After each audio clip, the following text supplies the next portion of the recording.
Halo, assalamualaikum teman-teman. Kembali lagi dengan saya Irma. Di video kali ini saya akan membahas seputar tips-tips bagaimana sih sebagai seller pemula di Shopee.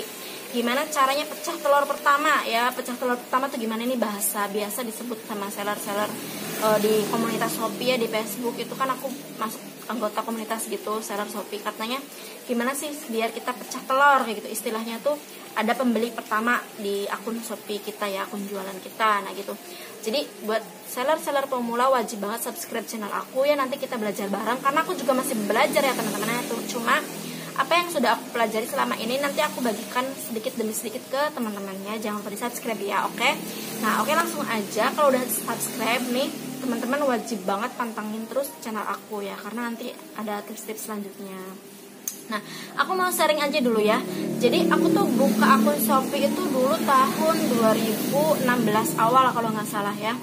Jadi waktu itu cuman ngedownload, terus lihat-lihat, terus belanja kayak gitu aja. Belum jadi pedagang, belum. Baru aku beli ya, coba beli ya, belajar kan. Dulu ada Bukalapak, Tokopedia lebih dulu dari Shopee kan ya.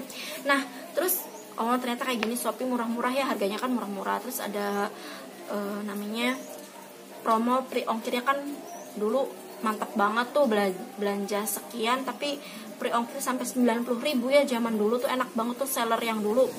Aku nyesel banget kenapa kok nggak dari dulu jualan di Shopee kayak gitu ya. Kalau sekarang kan terbatas tuh ya promo free ongkirnya, apalagi sekarang udah mulai susah kayak gitu kan.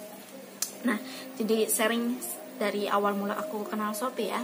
Nah setelah bertahun-tahun, 3 tahun, 4 tahun, 2016 sekarang 2021 ya, berarti sekitar 5 tahun kali ya. Itu aku nggak begitu fokus waktu itu. Pokoknya baru mulai belajar jualan itu tahun 2018 awal tuh baru mulai belajar jualan. Waktu itu aku jualan pembalut kain, mensped. Nah aku upload ya satu persatu ya. Tapi hari demi hari, minggu demi minggu, bulan demi bulan gitu ya, sampai akhirnya berganti tahun itu nggak ada yang beli satupun, terkecuali orang yang beli dari, jadi dia temen online kayak gitu di FB, di WA ya. Akhirnya kita sepakat untuk melakukan transaksi via Shopee kayak gitu. Nah paling kayak gitu aja sih, bukan pembeli yang datang langsung karena dia mencari produk di Shopee gitu, bukan, karena dia aku arahin ke Shopee kayak gitu ya teman-temannya. Paling ada 1-2 waktu itu ya, tahun 2018. Nah terus 2019 aku tetap upload. Waktu itu aku jualan sepatu, itu pun aku jualnya di FB ya, di marketplace Facebook kayak gitu, jual sepatu. Terus aku arahkan ke Shopee kayak gitu ya teman-teman ya. Nah ternyata kata aku, gimana sih biar bisa jualan di Shopee kayak gitu ya, kok yang lain bisa, kenapa aku nggak bisa kayak gitu. Jadi intinya aku belum fokus waktu ya, belum fokus pengen jadi seller Shopee itu, belum fokus kayak gitu, masih sekedar upload asal aja, deskripsi juga nggak diisi kayak gitu. Nah pada akhirnya aku tuh coba cari tahu banyak informasi di grup komunitas seller Shopee, terus juga di YouTube ya, terus cari tahu semuanya pokoknya dari berbagai motivator kayak gitu ya, gimana caranya jualan online kayak gitu kan.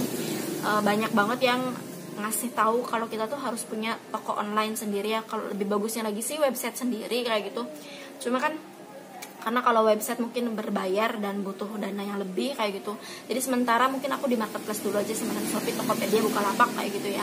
Nah pengen aku tuh jualan kayak gitu bisa, cuma kan berarti harus punya stok produk kayak gitu. Kalau dropship lebih ribet lagi, bisa sebenarnya dropship, cuman harus harus pinter-pinter memilih supplier juga ya. Jangan sampai kita jualan barang yang nggak sesuai yang diinginkan sama buyer. Nah kalau kita stok produk sendiri kan kita tahu barangnya kayak gimana. Nah kayak gitu teman-teman ya. Jadi awal mula seperti itu. Nah barangkali teman-teman juga pas dengar ceritaku mungkin kayak semacam deja vu kali ya, teman-teman juga pasti mengalami hal yang sama. Saya yakin pasti kayak gitu, karena sekarang saya alhamdulillah setiap harinya itu orderan di Shopee ada terus ya teman-teman ya. Nah jadi gini, setelah cari tahu informasi banyak dari YouTube, dari FB, dari berbagai macam komunitas kayak gitu, akhirnya aku tahu ternyata kuncinya itu kita harus konsisten untuk menata toko kita kayak gitu.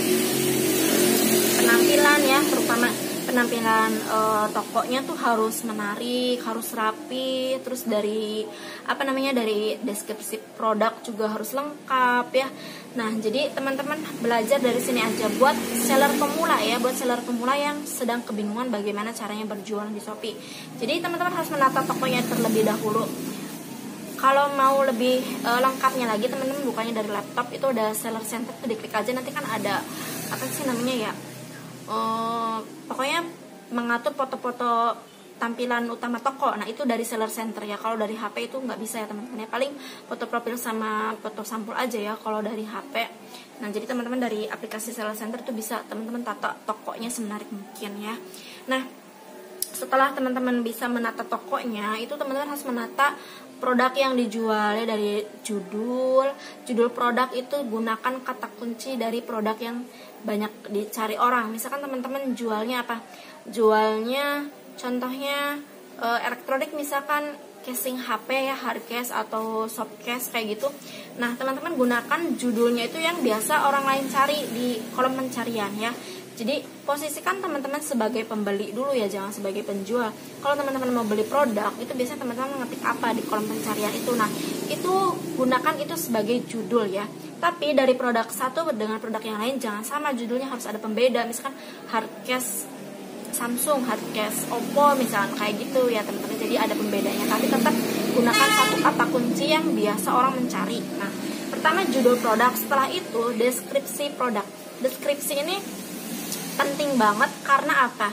Orang itu ketika membeli barang biasanya dia mencari tahu dulu barang yang dia bakal beli ini tuh seperti apa ya, bahannya apa kayak gitu, terus keadaannya seperti apa gitu, ukurannya terutama ya, terus dari apa ya, warna misalkan ya. Jadi deskripsinya itu harus lengkap, bahannya apa, kasih tahu ya di situ. Harus jelas banget ya, dari ukuran juga warna, terus stok yang ready apa aja jelaskan di situ. Terus misalkan teman-teman jelaskan juga boleh kekurangan dan kelebihan produknya itu apa. Jadi kita harus jujur di situ ya, biar pembeli tidak merasa dibohongi. Nah terutama apa namanya ya, chat itu, misalkan ada calon buyer yang ngechat kita tanya produk, kita harus cepat ngebalasnya. Kalau kita ngebalasnya lama, itu si buyer itu pasti dia males, dia langsung cari produk yang lain yang sellernya lebih responsif ya. Kalau teman-teman slow itu ya merekanya juga jadi males kayak gitu ya. Ngapain sih lama banget nih, sellernya nggak ada gitu, ditanya aku nggak balas-balas, pasti dia lari ke yang lain. Nah jadi gitu teman-teman harus pas respon ya. Jadi harus benar-benar responnya harus cepat kayak gitu ya. Pokoknya deskripsi itu kunci, si deskripsi produk kayak gitu. Nah setelah itu baru chatnya teman-teman harus balas yang cepat. Pelayanan ya harus memuaskan kayak gitu. Nah setelah itu apalagi, teman-teman harus konsisten upload produk ya. Jadi jualan produknya jangan cuman upload setelah 10 produk atau 5 produk kayak gitu udah nunggu ada yang beli. Nah jangan ya, teman-teman harus update ya, harus terus aja ngupdate produk ya. Bila perlu teman-teman kalau jual fashion atau jual apa kayak gitu harus ikuti tren terkini, apa nih yang lagi laku, teman-teman harus jual juga kayak gitu. Oke. Nah mungkin itu aja tips dasarnya untuk jualan di Shopee. Nanti kalau apa namanya ya, kalau udah mulai bisa konsisten kayak gitu, nanti insya Allah nanti akan ada bisa pecah telur. Oke. Nah nanti apa ya, setelah ini masih banyak apa tips yang lebih daging lagi ya. Pokoknya teman-teman jangan lupa subscribe ya, pokoknya rugi banget, terutama buat seller pemula ya. Kalau buat seller-seller yang udah jago sih nggak usah deh ya, sayanya juga malu dilihatnya, karena saya juga di sini masih belajar, jadi cuma pengen ngasih sedikit apa ya tips yang udah selama ini saya pelajari gitu buat seller pemula. Oke, terima kasih. Assalamualaikum.